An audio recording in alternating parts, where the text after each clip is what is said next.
اللي عنده ويخلص اللبن اللي موجود في الباسكت تحت. بسم الله الرحمن الرحيم. اصدقائنا وحبايبنا واخواتنا، اصدقاء القناه، بنصبح عليكم وبنمسي عليكم كل واحد بوقته، وبنقول للناس اللي هي لسه بتشوفنا لاول مره اشتركوا معانا في القناه وتابعونا، وان شاء الله نشوف مع بعض كل جديد ونعمل كل جديد مع بعض ان شاء الله. النهارده بناء عن طلب ناس معينه من الناس اللي بتشوفنا هنعمل قهوه باللبن، بس هنعملها بطريقه غريبه شويه او بطريقه جديده. هنعملها على الموكا بوت، بدل ما هنحط الميه هنا في الباسكت بتاع الميه هنحط اللبن هنا، بس طبعا هنسخنه الاول علشان ما يغيبش معانا وما ياخدش وقت معانا. يلا بينا نشوف على طول عشان ما نطولش عليكم. وطبعا دلوقتي هنصب اللبن عشان نغليه. بسم الله.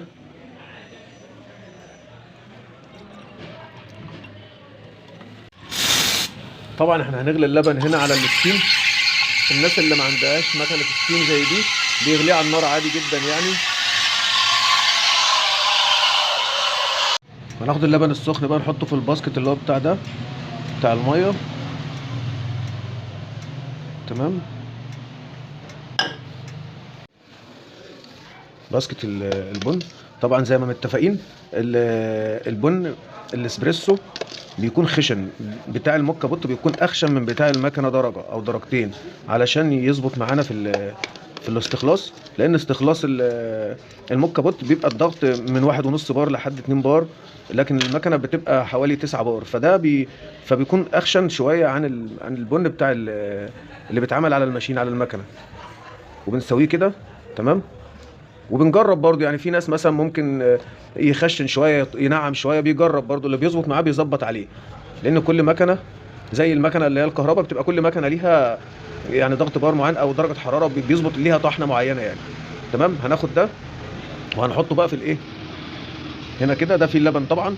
هنحط ده كده وهناخد الجزء الثالث اللي هو ده وهنربطه. طبعا ده بيبقى سخن، الجزء اللي تحت ده سخن.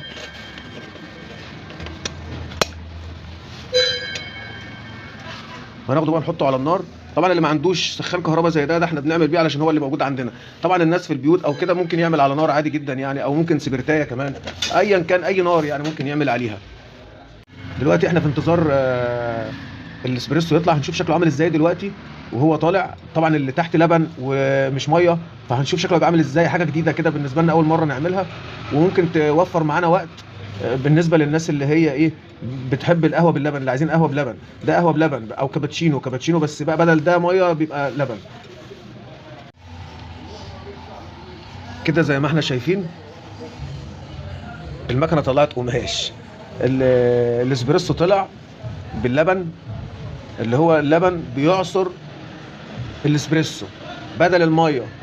طبعا زي ما انتم شايفين كده الفوم او الكريمه بقى مختلفه جدا عن التاني اللي هو لو بميه ما بيبقاش فيه الكريمه دي. شايفين الكريمه عامله ازاي، القوام بتاع الكريمه عامل ازاي،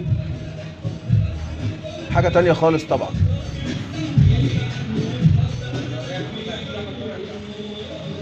ده كده احنا ايه، احنا هنستناه بس لحد ما يخلص خالص ويجيب طبعا ده فوم. طبعا البخار اللي بيطلع ده يا جماعه ده ضغط البار بتاع الايه كده. احنا خلاص هنشيل على كده وهنصب وهنشوف شكله عامل ازاي معانا. وخليكم معانا هنشوف شكله عامل ازاي وهو بيتصب. تمام.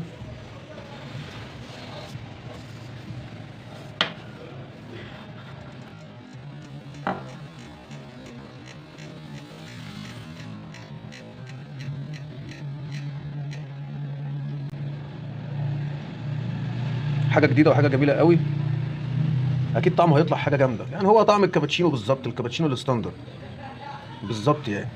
طبعا هنحط سكرنا، ناخد مثلا سكر ونحط سكرنا. تمام.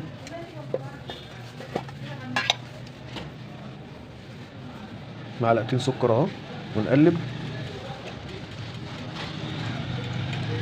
جربوه ان شاء الله هيبقى جميل قوي وهيعجبكم. ودي القهوه باللبن اللي هو بديل الكابتشينو، عشان لو ما عندناش او ممكن مثلا ما نحطش لبن بقى، ده لوحده وده لوحده.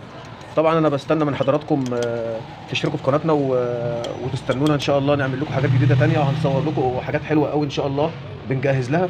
فاستنونا وان شاء الله نبقى مع بعض وعيله واحده كده، اخواتنا وحبايبنا. اشوفكم على خير، ما تنسوش اللايك للفيديو والاشتراك في القناه للناس اللي مش مشتركه معانا في القناه. والسلام عليكم ورحمه الله وبركاته.